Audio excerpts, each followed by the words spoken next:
Bonjour à tous et bienvenue à Catch Club. On se retrouve pour les news et on a une breaking news qui vient juste de sortir car il y a quelques minutes, la WWE vient d'annoncer la création d'un PLE en Allemagne prochainement.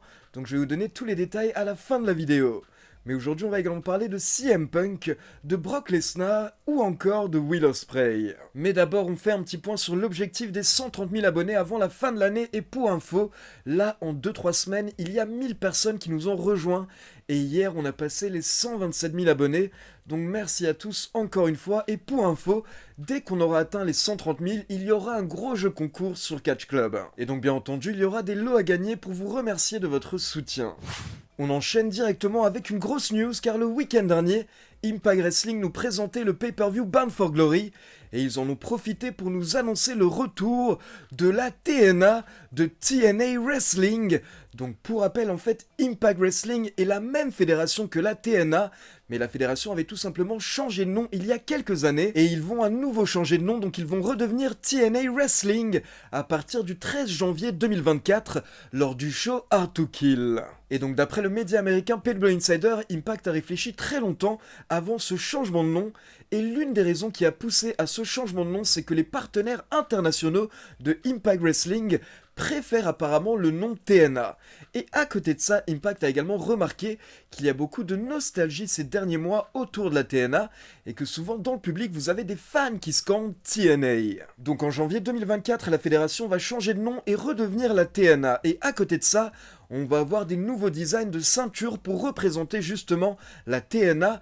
Par contre, pour info, il n'y aura pas le retour du ring hexagonal, donc le ring à 6 côtés, car l'un des dirigeants de Impact Wrestling, Scott D'Amore, a expliqué que ce ring fait trop mal aux catcheurs, il est beaucoup plus dur en fait qu'un ring carré, et donc en fait c'est trop dangereux pour la santé des catcheurs de Impact. Et pour info, quelques heures plus tard, Impact a annoncé la première signature officielle de la TNA, il s'agit de PCO qui signe un nouveau contrat avec Impact, et apparemment d'après les médias américains, son nouveau contrat le lie avec la TNA jusqu'au 31 décembre 2024.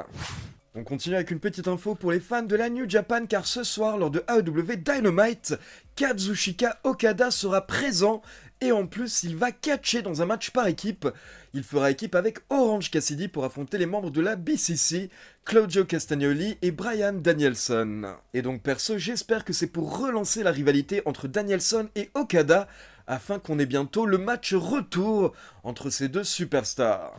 On continue avec une précision par rapport à Brock Lesnar car pour info, comme vous le savez, le 4 novembre prochain, la WWE se rendra en Arabie Saoudite pour Crown Jewel. Et pour info, ce sera le 10e show de la WWE en Arabie Saoudite ces dernières années, mais ce sera la première fois que Brock Lesnar ne sera pas présent car il était aux 9 derniers shows en Arabie Saoudite, mais il n'est pas booké à Crown Jewel actuellement. Et beaucoup de fans se demandaient s'il ferait une apparition surprise, mais PW Insider a confirmé que Brock Lesnar ne devrait pas être présent, tout simplement car le show est déjà sold out. Donc la WWE s'est dit qu'ils n'ont pas besoin de Lesnar et qu'ils préfèrent le garder pour les futurs PLE. On enchaîne avec une mise à jour très intéressante par rapport au titre par équipe de la WWE, car récemment on a le média Cultaholic qui nous a informé que lors de l'épisode de Raw du 16 octobre 2023, la WWE a effectué des tests, des répétitions avec de nouvelles ceintures par équipe. Il y avait 2 sets qui étaient présents dans le ring sur une table et en gros il y a des répétitions qui ont lieu pendant 30 minutes où on a filmé des révélations de ces nouvelles ceintures pour voir un petit peu si ça rendait bien au niveau de la caméra et au niveau des photos. Et donc comme je vous l'ai dit, il y a 2 sets de ceintures qui ont été testés et Cultaholic nous précise que le premier set était totalement doré avec des ceintures en cuir noir et le deuxième set était doré et argenté avec une ceinture dont le cuir est rouge et l'autre ceinture dont le cuir est bleu. Mais à l'heure actuelle, nous ne savons pas si la fédération va choisir l'un de ces sets pour Raw et l'autre pour SmackDown, ou si au final ils vont choisir seulement l'un des sets et en faire les nouveaux titres unifiés. On continue avec une petite mise à jour par rapport à Tyson Fury car beaucoup de personnes se demandent si on le reverra prochainement sur les rings de la WWE.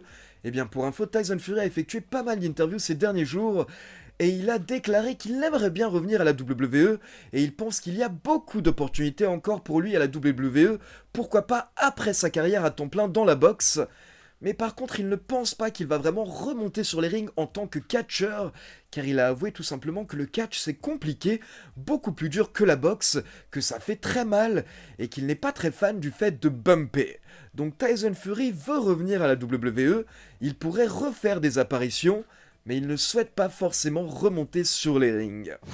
On continue avec une petite mise à jour par rapport au main event potentiel de WrestleMania 40, mais je rappelle que ce ne sont que des rumeurs et à l'heure actuelle, c'est quasiment impossible de savoir quel sera le main event de WrestleMania 40. Mais en tout cas, d'après certains médias américains, notamment le Wrestling Observer, à l'heure actuelle, la WWE aurait à nouveau mis de côté le match entre Roman Reigns et The Rock. Ce ne serait plus vraiment une option. Et donc en gros, le Wrestling Observer nous explique que la WWE serait très ouverte à l'idée d'avoir Roman Reigns contre The Rock lors de WrestleMania 40. Mais ça paraît très peu probable, notamment à cause de l'emploi du temps de The Rock. Et donc c'est pour cette raison que la WWE va plutôt se concentrer sur un autre main event, d'après l'Observer.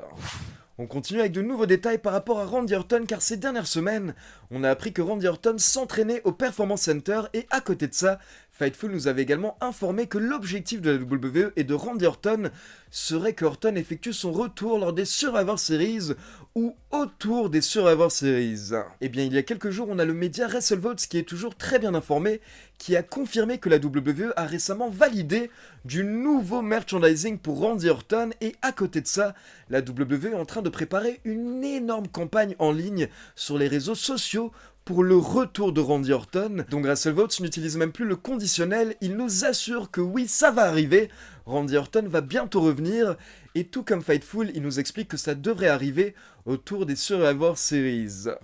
On continue maintenant avec une petite mise à jour par rapport à CM Punk, car comme je vous l'ai dit, le week-end dernier, on avait Impact Wrestling qui présentait le show Bound for Glory. Et il faut également savoir que le lendemain, Impact Wrestling avait des enregistrements télé. Et donc pour tout le week-end, Impact avait recruté Ace Steel, donc le meilleur ami de CM Punk, en tant que producteur. Donc Ace Steel était en coulisses, ce qui fait que beaucoup de personnes se demandaient si CM Punk allait venir également.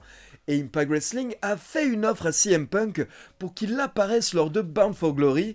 Mais il faut savoir que CM Punk a gentiment refusé, notamment car il devait déjà assister à un autre show ce soir-là. Mais par contre, le lendemain de Bound for Glory, lors des enregistrements télé, CM Punk était bien présent en coulisses, il a rendu visite à Impact Wrestling, et il a été aperçu en train de discuter avec pas mal des grands talents en coulisses, notamment Will Ospreay qui était présent. Et donc Impact Wrestling aurait clairement fait comprendre à CM Punk qu'ils veulent le signer, et il lui aurait même fait une offre.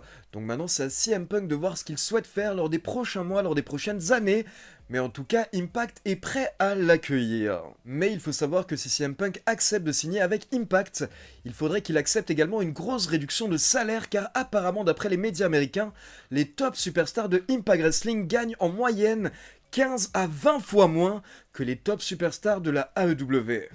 On enchaîne avec une breaking news car il y a environ une heure, la WWE vient d'annoncer la création d'un nouveau PLE et c'est le premier PLE majeur de l'histoire de la WWE qui aura lieu en Allemagne. Donc pour info, il va s'appeler WWE Bash in Berlin et il aura lieu le samedi 31 août 2024 à la Mercedes-Benz Arena, donc à Berlin. Et donc à l'heure actuelle, vous pouvez vous inscrire pour être informé du moment où auront lieu les préventes. Donc pour ceux que ça intéresse, je vous laisse le lien dans la description. Et on va terminer avec une grosse mise à jour par rapport à Will Ospreay, car pour info, début 2024, Will Ospreay va devenir agent libre, son contrat avec la New Japan va prendre fin.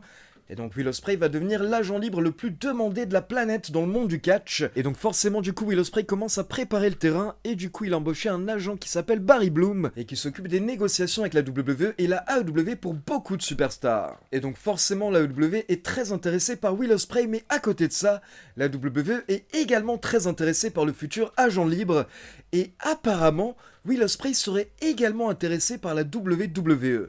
Car pour info, jusqu'à récemment, il y avait quelque chose qui bloquait Will Ospreay, c'est qu'il avait expliqué qu'il ne veut pas déménager aux États-Unis et du coup il ne pourrait jamais signer à la WWE, vu que si vous signez à la WWE, il faut justement déménager aux US. Mais en début de semaine, Will Ospreay a effectué une nouvelle interview dans laquelle il a expliqué que dorénavant il est ouvert à tout, il veut tout simplement le meilleur deal, mais il a discuté avec sa compagne et ils sont prêts à déménager aux États-Unis s'il le faut.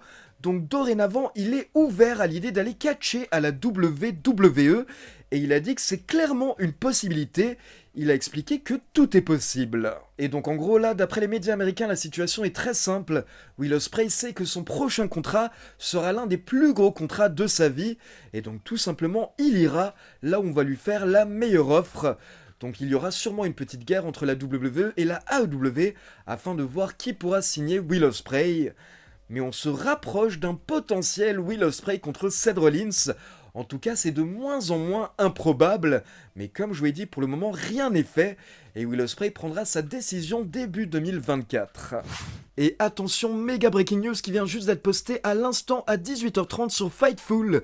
Donc Fightful vient de nous informer que la WWE pourrait organiser un autre PLE en Europe en 2024, car d'après les documents internes de la WWE, Backlash 2024 devrait avoir lieu à Paris. Maintenant, attention, Fightful précise que pour le moment, ils n'ont pas encore pu confirmer que c'est totalement validé, mais par contre, ils peuvent confirmer qu'il y a des discussions en cours pour que Backlash ait lieu à Paris.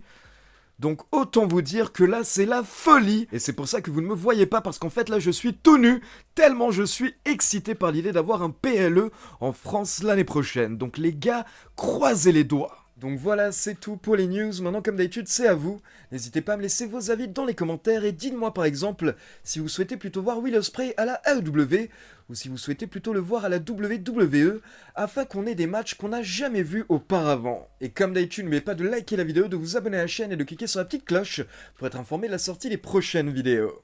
Ciao tout le monde!